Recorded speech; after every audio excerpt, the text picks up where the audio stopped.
A manager's fundamental purpose is often misunderstood. It's not simply about supervising tasks or holding a position of authority. The true measure of a manager's value is the output of the team they lead. This is a critical concept to grasp. Your success is not defined by your personal accomplishments or how busy you appear to be. Instead, it's the sum of the results produced by your team and the teams under your influence.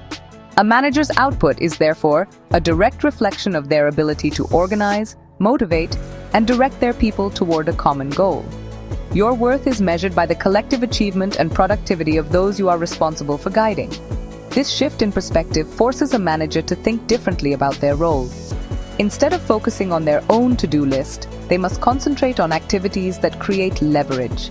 Leverage is the principle of achieving a large impact from a small amount of managerial effort. For every hour you invest in your work, how much does it increase the output of your entire team? Providing timely information, making a clear decision, or offering a piece of crucial training can have a multiplier effect that elevates the performance of everyone involved.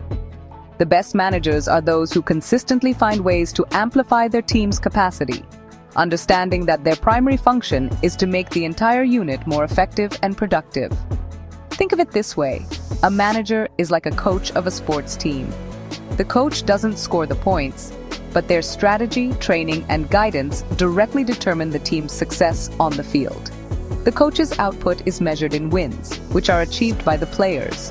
Similarly, a manager in a business setting must equip their team with the right plays, skills, and motivation to win. They must remove obstacles, clarify objectives, and ensure that every team member is positioned to perform at their best. Your individual contribution is important only insofar as it enables and multiplies the contributions of others. Your real job is to build a high-performing machine. To achieve this, you must accept that your work is never truly done in isolation. Every action you take, from how you run a meeting to the way you deliver feedback, has a ripple effect across your organization. The central question you should ask yourself each day is, what is the highest leverage activity I can do right now to increase my team's output?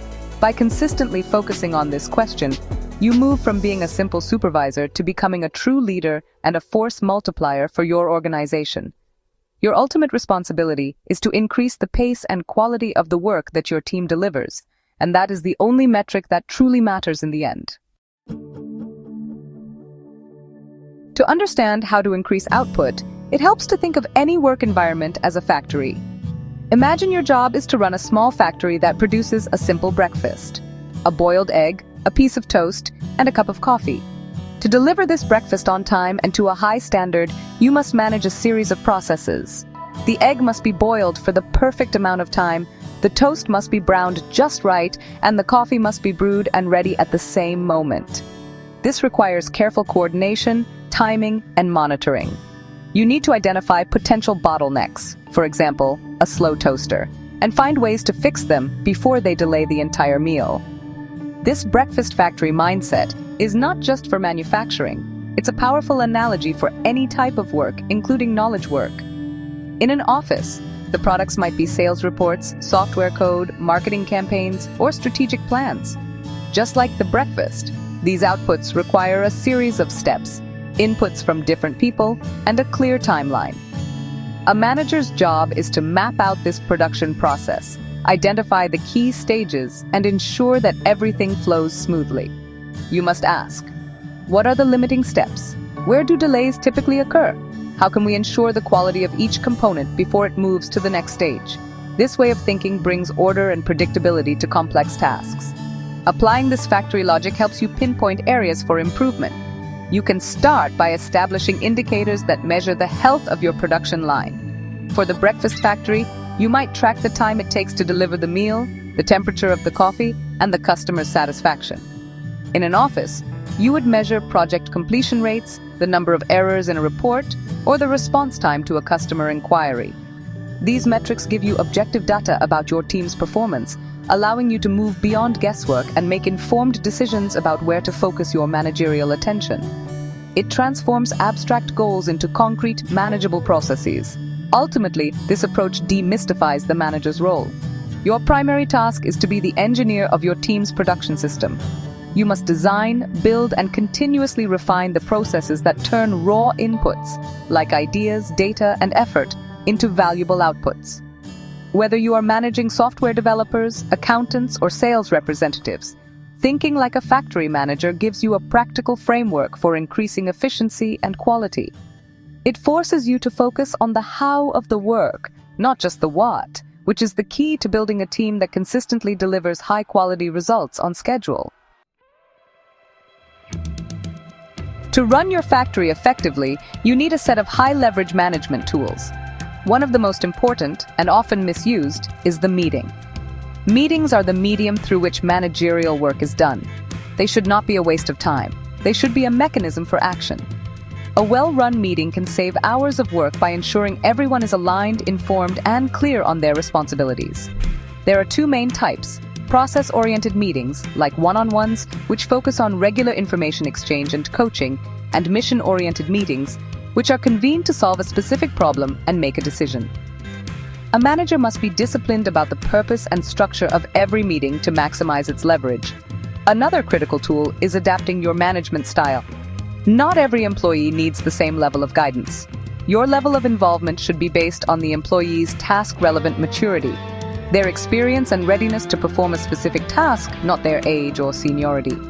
For an employee who is new to a task, you must provide highly structured, task-oriented direction: what to do, when to do it, and how to do it. As their maturity increases, you can shift to a more hands-off style, focusing on communication, support, and encouragement. Applying the right style at the right time is a high-leverage activity because it ensures each employee gets the exact support they need to be successful without being micromanaged. Feedback and training are also indispensable tools for developing your team. Giving regular performance reviews is essential, but it should not be a surprise. Ongoing, informal feedback delivered during one-on-one meetings is far more effective for course correction and skill development. When delivering feedback, be direct, specific, and focused on behavior, not personality. Training is your other primary method for improving team output. As a manager, you are responsible for the continuous education of your team. You should be their first and most important trainer, teaching them the skills and knowledge they need to excel in their roles and advance in their careers. Finally, the most powerful leverage a manager has comes from hiring and onboarding.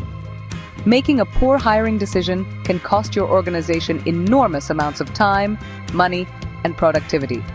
It is a low-leverage activity to try to manage a poor performer.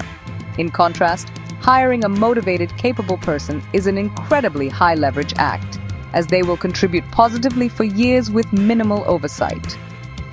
The interview process must be treated with the seriousness it deserves, focusing on a candidate's skills, past performance, and alignment with company values. Once hired, proper onboarding is crucial to ensure they become productive members of the team as quickly as possible. Effective management is impossible without a clear system for planning and measurement. You cannot improve what you do not measure. A manager must establish a handful of key indicators to monitor the health and output of their team. These indicators should be paired to ensure a balanced approach.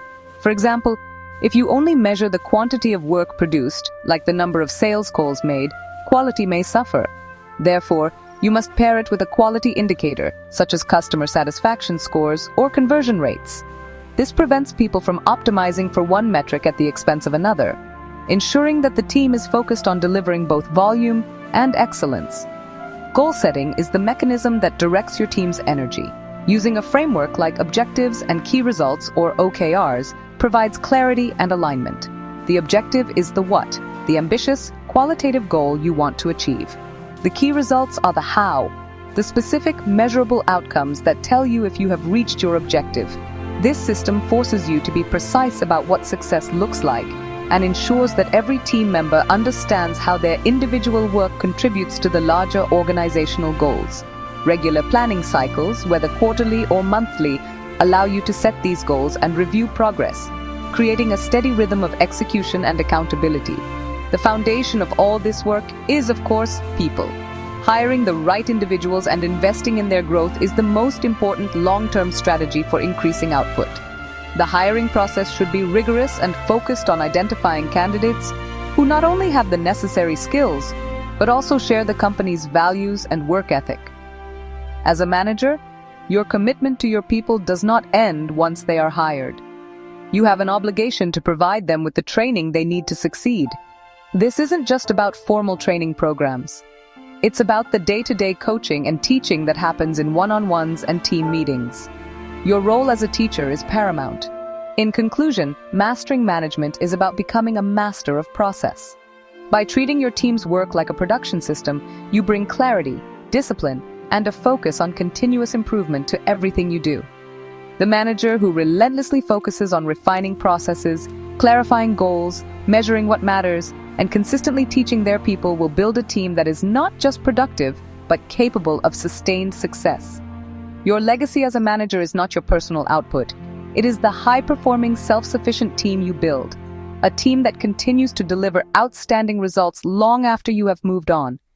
That is the true measure of high-output management.